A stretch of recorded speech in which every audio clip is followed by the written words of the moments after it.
Welcome to my podcast, Shaping Your Journey. My guest in this episode is legendary Martin Cohen, who founded LP, the company called Latin Percussion, who created all these percussion instruments such as conga, bongo, timbales, and many other instruments in that family. The Latin Percussion shakers and all of these instruments that he manufactured, and created this company as an engineer, photographer, and entrepreneur. Took the company on a global and world scale. And as they say, the rest is history. Here is Martin Cohen. Hello, Martin. Thanks for being on the podcast. It's been a long time. I've been wanting to invite you on, and I know you're still a busy guy, but thanks for being on. I wanted to ask you, as we get into a conversation about shaping your journey, what was the beginning for you? Well, I had a parallel job, really a job working as an engineer in maybe 3 different companies. But all the while I had the desire to build a drum business. And it started with a bongo and then a cowbell and then inventions. And at one point in 1964, I said, this is going to be my career. And I left working for other people, and I started LP, and the journey has been a very long one and very broad in its scope, and from inventing to sourcing.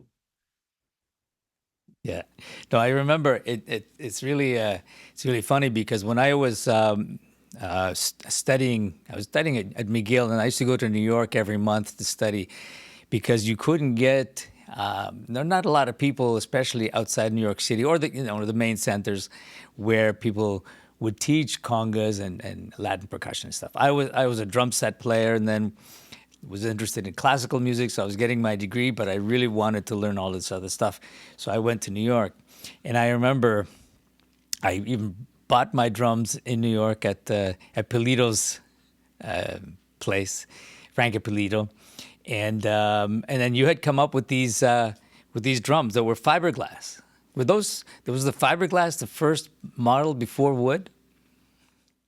Well, actually, I had imported a few shells, just very few shells from Mexico, and their quality was bad. The shape was good, and I think that shape was the beginning of the Quinto, the 11-inch conga that came out of Palisades Park. But it was only brief that it was wood. It was never really commercially wood. And somebody that was a musical instrument salesman, his name was Nat Markets, was kind of working in a salesman capacity for me and said, there is a company I think in Long Island City, that's molding fiberglass congas. And I got put in touch with them, and I used this conga that I had gotten from Mexico as the prototype for the 11-inch conga. And I started working with that fiberglass molder, and they moved out to further out on the island, and then they went bankrupt. And okay.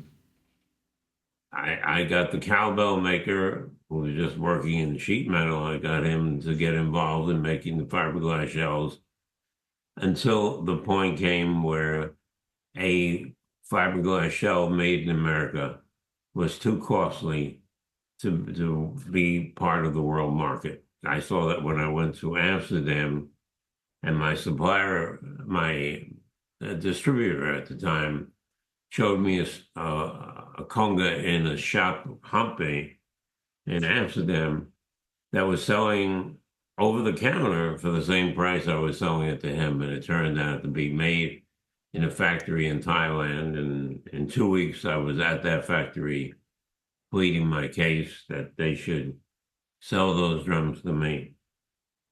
The truth was, before I went to see him, I caught some weed before I think. I got so fucked up. And I arrived at this place who was expecting to be somebody from overseas that's going to bring riches to the family. And they look at me, I'm stoned, and this is what's going to solve our problem. For some reason, they believed in me, and I never let them down.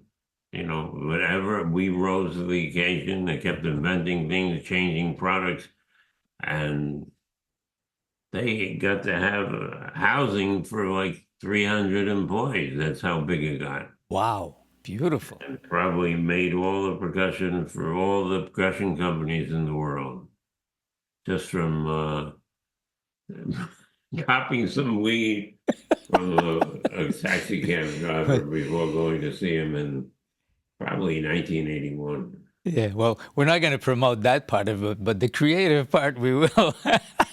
But interesting story though, Martin, how things work out. You know, like when you're shaping your journey, I say, you know, there's in my book, there's no such thing as coincidence, and I think a lot of people would agree. You are on your path, and something happens, and it takes you somewhere else. Like you showed up in Amsterdam. That makes a lot of sense, and then it changes history because now you go to Thailand. That's fantastic. And the interesting thing is that, as I was saying, when I was going to New York, nobody around here or in the major cities or anywhere anybody would be at, there weren't a lot of players, unless you went to Cuba or you know, the islands, Puerto Rico. There weren't we didn't have access to the knowledge, to the, you know, all of that. So you were part of that whole movement. I remember I still have the LP that you made, Understanding Latin Percussion. Remember that, right? I certainly do. I even put myself on the cover because I didn't want to wait around for an artist to come for the photograph. So I took the photograph right there. Only a few people complained about it, but it got the job done. And the musicians on that first album, I think it was 1974, were the best in the business. It was Yes. not like watered down or second rate. I came ready to conquer, and I had the best from Jose Manuel Jr., Milton Cardona, Porfirio Fernandez, Jose Manuel Sr. It was really star-studded. Manny Oquendo, if I didn't mention him. And years later, the chubby guy who sings with Los Bambán asked Javier, my assistant, for a digital copy of that because he wanted to use that to teach his 2024, 2023 students. And so that crazy idea of 1974, recorded in Broadway Recording Studio by Irv Greenbaum, it stays, lasts and teaches generation after generation of musicians how to play Cuban rhythms. Yeah, no, it was great. Well, it was also the Dominican rhythms. Yeah. No, but it was well done, and I commend you for that. For first of all, having done it. I mean, if anybody is paying attention, has been paying attention to your whole path, and I certainly have. You know, I being an LP artist myself for many years, and also seeing the developments, and the whole idea of learning. And I would do these groups to Cuba, of course, and it's such a complex. You know, study. It's not just learning the clave or just learning how to play bongos or conga. It's understanding. And when you said understanding Latin rhythms, that was very well done, and being well recorded, like you say, not just put something together inexpensive. No, you went all out as a true entrepreneur and a visionary. I mean, that you've been a visionary all along, and knowing what is needed, and you did it like way back, and it's still valid, and it still sounds good, right? Yeah. I hope so. Yes. There are many people who wrote books, and one of my frustrations was in doing these workshops in Cuba that I've done for over 20 years now, you know, the Costa Cuba workshops with all the guys, with Changuito and Piloto and everybody there. All the questions that our groups would always ask would always be the same questions that the Cubans wouldn't be able to answer. And as I was facilitating, I would notice that the Cuban friends, of course, they knew it, but they didn't know how to really explain it sometimes, in such a way that we would understand it. And so at one point I said, I think they're asking the wrong question, and the question is not being put in a way that it makes sense to them. So we're coming from another point of view, and we don't really understand that whole paradigm. And so I took it upon myself to write a book, and it took me 3 years, and then finally I did it, and I did it with Alfred, and then Hudson has the digital version of it, and it turned out well. So it was like learning the Cuban rhythms, not an encyclopedia, but a little bit like what you did, but with a little more, all the writing of all the parts and all the recordings, minus parts, and then how to translate those to the drum set, because now many drummers are interested in doing it authentically. So consequently, actually in Cuba, the Ministry of Culture accepted my book as an official book in Cuba, which was huge. But you go way back to the 70s doing that. So I really applaud you and I thank you. And I think everybody's been benefiting from that, all that you've done. And pushing the envelope to new instruments, new designs. And then getting people on board like Candido, Tito Puente. What was the story with you and Candido? He was in New York for a long time, right? Well, he was in New York from when he left Cuba. He only stayed in New York. I don't know if he ever went back to Cuba. I don't think he did, no. But I think maybe I first met him around 1964 in a Central Park concert. Munoz, there's a guy, Munoz, we think. Mark Antonio Munoz. Munoz, right? Munoz? Yeah. Munoz was the artist that was performing, and he remembered that. To the end, he had a great memory. These are people that were just prominent. Candido was more prominent in white circles. And, he had good gigs with Tony Bennett. He worked nice gigs. And then in the end, he worked good, event gigs. But, it was Patato that I really got my start with. And, he had authenticity, he had street.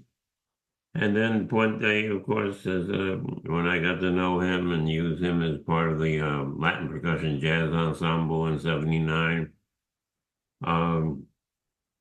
Tito Puente helped change music, and I helped change his career into what became the most lucrative period in his life. So that's the way it was. In a flash, all 64 years plus in a flash is gone. From innovation, it just sounds so, from embargo and imitation jawbones or imitation cabasa, it sounds like just a flash, and it was in my mind. But it was a long journey in actual invention of physical analog instruments that looked nothing like their original, but delivered authentic sound and longevity. Yeah. And the patents, my original patents, have never really been questioned. The Vibra-Slap, I guess it's just only made by LP. Others may offer it, but I only know if the LP one has really penetrated and gone into every corner of music. And the cabasa also is just all over. Yeah. But specifically a lot of more minor inventions and things that were created. Some things didn't last, other things did. But the idea, the Vibra-Slap, for example, which many people may not know, it was the donkey's jaw, and the teeth would rattle. And of course, when they fell out, that was the end of that. When LP came out with the one that we still use today, and then different versions of it, I remember seeing Ralph McDonald using one, and we all, I remember telling people, I said, this thing is not this. It sounds like the real thing, but it doesn't break, which is beautiful. And it was invented without me ever touching, feeling, seeing the original. It was just described to me by Bob Rosengarten how it worked. And I went into my shop, a very bare bones shop in Maywood, New Jersey. And I sort of didn't come out of there for a couple of weeks until I had the product. There were a couple of early variations, which the actual patent shows a variation of it, but it really was unchanged from what I invented probably in 1962 to the present day. So, they made a plastic version. But only for just a desire to make something different. Yeah, It's still the same instrument. yeah, brilliant. And then the other interesting thing is that all the players in New York, of course, gravitated, and you were, I mean, one thing I have to say, and this is hats off to you, the vision of not just the entrepreneurship and the invention, because being kind of a I have a few patents myself, and I'm a bit of an inventor myself, so I know the process very well. But the idea of bringing all of these people together in this one world was amazing, and promoting it the way you did, being a great photographer, and staying that course. You didn't change like many companies will have a good idea, and then that idea lasts 6 months. You stayed on your course of promoting the music, the artists that were close to you, and the instruments for a long Well, time. I mean, if I was to say, talk to one thing about my success was I stayed the course. You got to show up, you got to finish the job. And sometimes it was very difficult trying to make ends meet, not that many customers, just stay the course. Yeah. And the prize goes to those who can stay the course. Yeah, and that's well said. And I have to commend you for that, because you're always on it and always continuing. You never stopped, and whatever was happening in the background, which of course the average person would never know, you stayed on it. I remember I used to send people postcards, Martin. I still have birthday Well, I sent postcards. birthday cards. Birthday First, cards. I hand printed them in my darkroom. Then I had them printed and I signed them. And as I went through the year, I would, if I meet somebody, I'd ask for their birthday, and I'd note it in a database. And I always sent them a birthday card, which became famous. It was probably 3,500, 4,000 cards I sent a year. And after a while, they were on the refrigerators of people's homes throughout the world. Yes, yes. And they certainly missed it when I stopped. Facebook would give you somebody's birthday and you don't have to send the card. But Yes. many years I did it. Yeah, that was amazing, because we would talk about it. Did you receive Martin's card? And yeah, that was amazing. Also, I remember you used to send out some gifts. I remember one Christmas I received a chocolate conga. I couldn't believe it. I said, that's brilliant. I mean, not only is it a nice gesture, which is exceptional, but also it's just nice to receive something. But also, Well, you know what? It great became marketing. expensive. And when I offered a compilation CD at the end of the year from all the conga head music that we created, people said, send me the chocolate conga. But I couldn't. It was already too expensive. And $6 each to send out chocolate. It's a lot of congas, Of a course. lot of chocolate. So it went to the CD, and we did that for years, a compilation of Yes, the yes. music that I don't know of any other musical instrument company that created music that even had a CD at the end of every year that was sent out. Yeah, I still have mine. that you sent me, and that's it's fantastic because I mean, obviously it's promoting LP, but it was such a great gesture. Also, we're discovering other people, people who are not necessarily into Latin music, are discovering artists. So it was a win-win situation for everybody. So that's the way I look at things. If it's not win-win, it doesn't make sense. It's got to make sense, and you have to do it and do it right, which you did. Well, that also changes over time. I began rehearsing bands here in 2002, and I think YouTube was just catching on. It was really, you could only send a really compressed file. And eventually it became something that I could send music to. And I don't know of any other musical instrument company that creates music. No, Uh, I and can't. and eventually I had the idea. It was around 79 when I had really no business in Europe. Maybe one customer in Switzerland and somebody in Holland.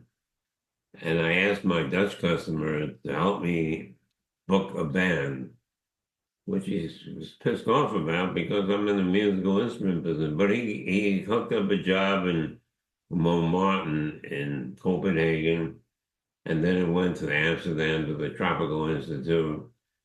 And I saw that people from the Caribbean, the Suriname, the Martinique people, they just loved that music, and it became an overnight success. The same thing was done in Japan, but that took a while to establish. They just worked more slowly. Yeah. And we had many countries working on it, and the business grew, and then we did 3 European tours and 1 Japanese tour, and it solidified the market.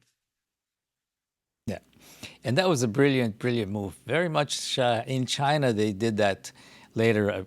I mean, I spent 10 years going to China, and when the West was actually being a part of the success of opening up of non-classical music, and I remember we'd have our projects over there with schools like Nine Beats and other people there, and then LP would ask me to go to visit the stores and do clinics and demonstrate and show people how things worked because a lot of people in the shops had no idea. So I would stay there a few more weeks and go to the different shops in Beijing or Tianjin or Shanghai.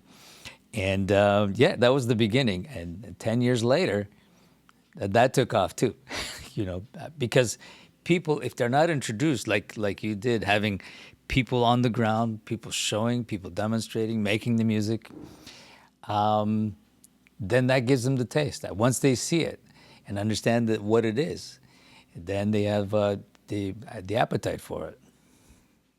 Well, that's my story. In a nutshell, right? Yeah. Only 60 some years, right?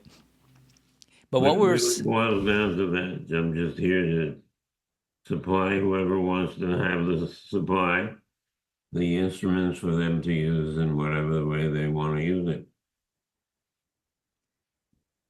yeah, you had talked about coming to Cuba, and that unfortunately you never came with us to I hang. did go to Cuba. No, I mean with us. Oh, During La Fiesta de Tambor, during our workshop there, because I had some ideas. I said, well, Mark, as you had mentioned, sometime you would come, but I'm talking about during our visits there when we took groups there, because I had some ideas. We established with Piloto the Fiesta del Tambor, which is the Havana Drum Festival, which we also call the Rhythm and Dance Festival, because everybody was playing, like Los Van Van and all the great players were all there, and it was a great chance for everybody to be in that same week all together with everyone. And the Sabian people, we got them involved also in the festival. But you've done, I mean, some of these stories I wanted to ask you. What were some of the funny stories that happened during, I mean, 60 years. There's a lot of progression, a lot of evolution with people like Giovanni, Tito Puente, and all of these guys. What were some of the funny moments that you can laugh at now? I don't know. I mean, Potato, he drove me crazy. He drove me to tears. Tito Puente was just a fine guy. If anything, he had a joke. Just, but there wasn't any like decisive moments. There were little problem moments, but uh, the journey was long. I I can't explain. It was always it was kind of a growing with the understanding. Expect the worst. You won't be disappointed. And I did it, strikes or bankruptcies or running out of money or, not getting a contract or going to a show where I have enough business.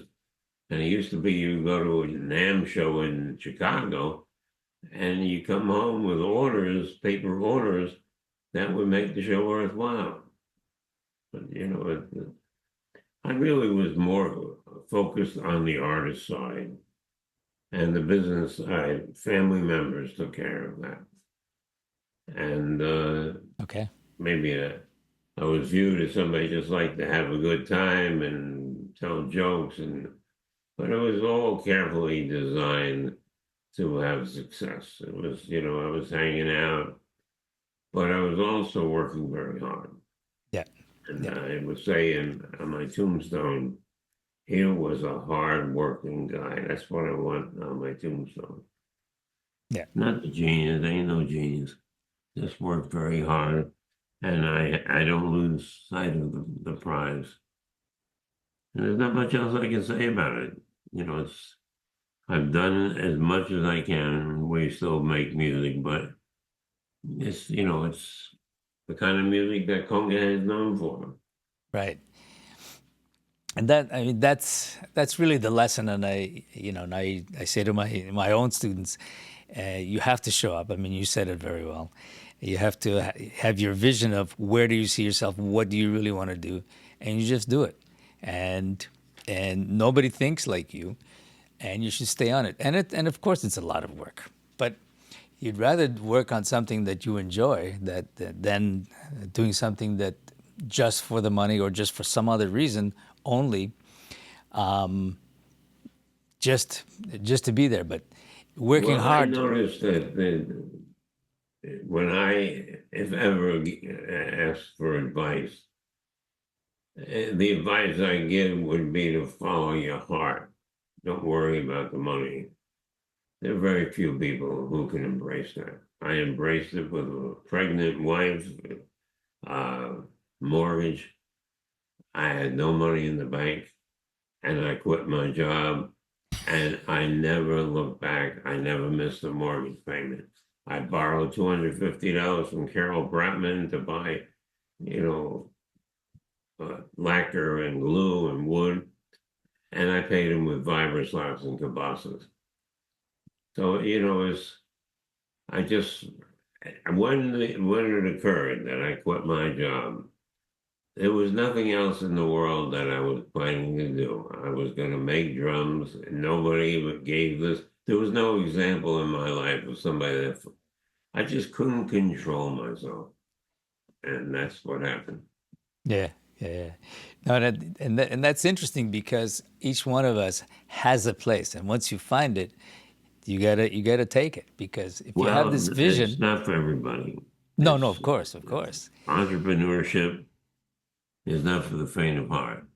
It really requires a total commitment, ability to shift as things change, ability to see opportunity in people, in sources, and go for it, and not accept no for an answer. So it can be kind of annoying, but it's not for everybody. I've found very few people who can do this. right? Yeah, it sounds nice, but when it comes to actually doing that, and the payday is not coming unless you get it, That's right. it can be kind of scary. Sure, sure. And not everyone has the stomach for that. Those of us who understand entrepreneurship and the price you have to pay to do what you love to do, understand that, and we'll go for it. But you have to have like nerves of steel, understanding, and also a good imagination, the problem-solving imagination. You look at things, and you could be half full or half empty, that glass, right? And what else can you do with that? How many, what other variations of this could be? Or now that a new situation comes up, there's a need. You all obviously saw the need for making these instruments because you were interested in them yourself, and you made it, right?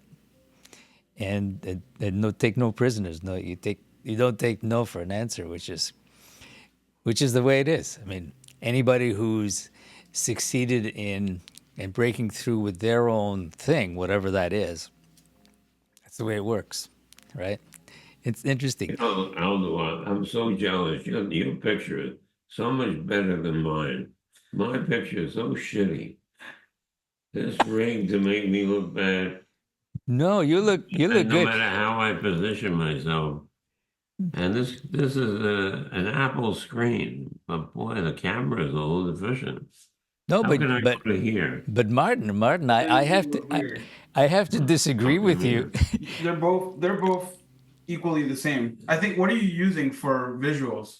Well, my camera is not the one that on my computer. My camera is a Zoom, and also there's a Sony, so it's a much higher end. Oh, As- it's an external camera. It's That's an why. external camera. Yeah, It's but fine. but I It's still. I know he looks sharper. I get it. I The get it. beautiful color and The lighting lighting. is beautiful. And this guy is saying he's a damn photographer and he can't even light himself.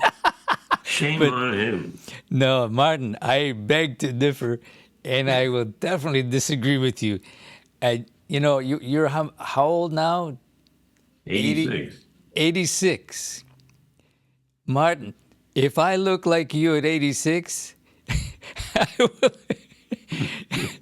Maybe it's the cardamom seed meeting.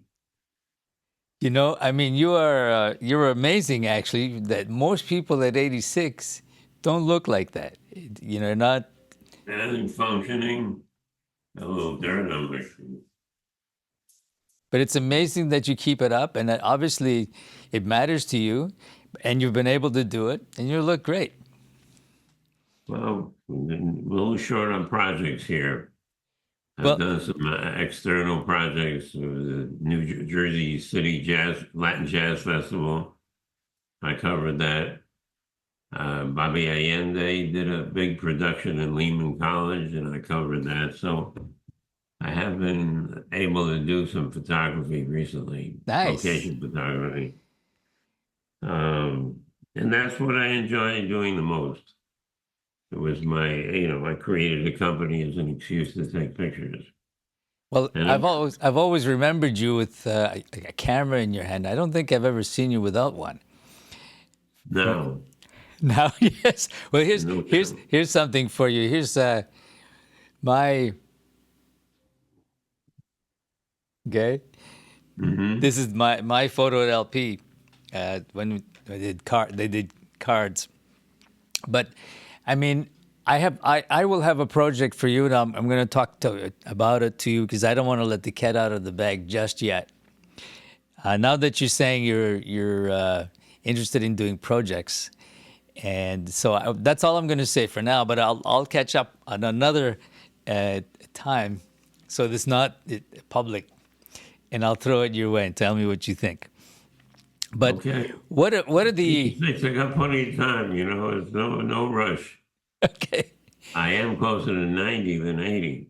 Yeah, that's amazing. So, what if someone were to ask you, Martin, some of the things all along all those years, and there have been very active years, of course, some of the things you didn't do that you wish you had have done if you had a little bit more time at the time. I don't know if that question makes any sense to you. And there's nothing really. Everything was in its place. And the finished result, I could have had twice as much money, 4 times. But I took what money I had, anything disposable. I made recordings. I did things that provided photo opportunities. Some of those photo opportunities were enormous group shots of some of the best musicians in the world. I did one, I think my first group shot was on Sunset Boulevard in SIR. Okay. And it was only, I think, 19 people, but for me, it was a big deal. And the Hollywood sign was the early days of digital editing. And I went the next day, took a picture of the sign, and took it with a Hasselblad camera, and through the magic of I don't know what they called it in time, they married it with the group shot, and it became Hollywood Boulevard. And I'm sorry, Hollywood sign was Sunset Boulevard, SIR.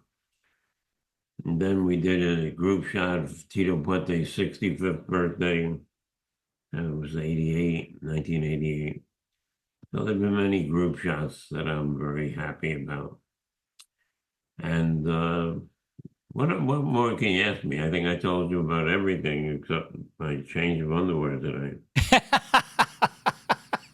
No, I mean you've done. I was saying the things that you didn't do that you wish you had of, but you've done a lot of things. You also have a recording studio that you've recorded, and up until I know, and video. Video. A lot of my friends say I just finished a video shoot, some recording at Conga Head Studios.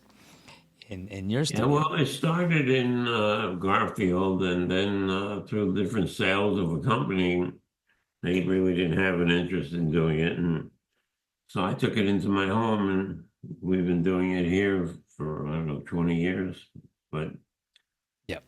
I think we started in maybe the early 2000s. So probably 20 years we're going. And it's interesting because many And people we who even come. had in my music room in my home, 22-piece band, very neatly in the line. That's how you get them in there. You get them neatly. Nice. The Mama Legends were there. We had a band from Lehman College, like Victor Andoni, brought in 20 people, and it was beautiful, organized. Yeah, nice. Also, when I did a performance in Rikers Island, it was very organized. Captive audience, and they left very politely, filed out, row by row by row. We do it all. We do Nice. the performances in the park, and we do it in the jail. So Nice. nothing was off limits. Right. And some of the artists would come through town from Cuba or elsewhere. They'd come in and you would record them. So you have a lot of archive by now, I'm sure. Yeah, we do. We do have. There's some people who haven't been here, but it's been pretty much my friends have all been here. Wait, can you elaborate on that? Elaborate on your archive and what you're trying to accomplish with that. Well, after all these years, 60 plus years in the business, I have a tremendous number of archives. Yes. So as I get closer to the finish line, I'm looking to have them placed in some institution. So we're actively working on that. Good. That's a great idea. Perpetuity, people will be able to look at my work. And an inspiration for anybody that looks to pursue entrepreneurship. It really is. How do you get it done? If you studied my life, it would be an example of how you can do things. Because it's not really one way. It's by that commitment to the end goal, never wavering. People go off in this direction, open up nightclubs. I just did one thing. I made drums, and I hung it out in the Bronx with Batato. Right. So I didn't. Right. Yeah. No, and that's the sharp focus. It has its results. I mean, some people have done other things and were successful, but that's just because their own energies allowed them to do that or their own interests. But I mean, what you've done is amazing, and the fact that because I was looking at all the recordings. Not that I looked at all the recordings, but I mean this project of filming and recording people, and really well recording, not just putting on a microphone and recording it, but actually a production. That will last a long time, and I'm really happy that you're doing something, or you're planning to do something with it. Well, there are well over 1,000 songs on YouTube, and we have over 250,000 followers there. Right. So over 1,000 songs, and I don't know exactly how many. There's a lot of cables and mic setups and tracks and editing that this simple setup represents. And as we became more capable, our setups became more elaborate. And we record live. And we've probably learned how to record live so it sounds separated and isolated, but you have good isolation of the instruments that comes from his extensive knowledge of mic placement and what mics to use. Right, and the idea of having done that is amazing. So thanks for doing that, and a lot of other people will be thankful later. I mean, those of us who know it and have been following this and know the people who have been recorded. I mean, I'm really happy that it's being done. It's like, you know, some of this podcast material that I do. I've been doing this for 3 years, and I try to think of who we need to archive and have and say it in our context. You know, I'm sure you've done other podcasts. I'm pretty much reaching the end of those that I can archive. We've lost a lot of giants of music, most recently Eddie Palmieri, Dandy, who we lost last year. There are not too many of that era left to record. I mean, my archives are getting complete because the giants are gone. Yeah. So it's a different thing now, and you got younger giants that are representing a new generation of beasts. Roberto Vizcaíno Jr. is one of those that people talk about as being the next Giovanni. And so each generation in athletes or musicians, they just get better and better and better. And I'm glad that I was able to usher in an era of presenting this music that was once only visible, if you will, hanging in the streets of New York, to be able to have a means to showcase this so the whole world could see. Yep. And that's what my effort represents, 20 years, over 1,000 songs, a constant push to expose the music I love for the world to hear. Yep. And we continue. Yes, and giving honor to the people who are involved, and I personally thank you for it, and because I was witness all along with this, so I followed your path for sure. I mean, and watched you do this and do it right. So, and I think it's important to do things well, play well, do it well as well as one can. Anyway, but I really thank you, Martin, for taking the time today to be on and I'm so envious of that camera.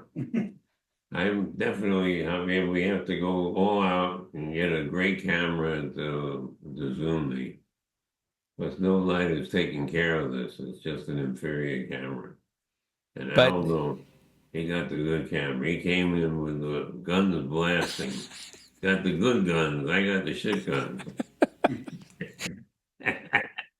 All right, but you still look great and I'm serious about, if I look like that at your age, man, I did something right, and that would make me jealous if I can't do it. So thank you for the inspiration. No, when you see me again, it's going to be a good camera, no bullshit cameras. Like a real camera, and you can see my wall in the background with all the... Spoken like an artist. Okay. All right, I'll talk to you. Yeah. Bye-bye. Thank you so much, and as I always say, to be continued.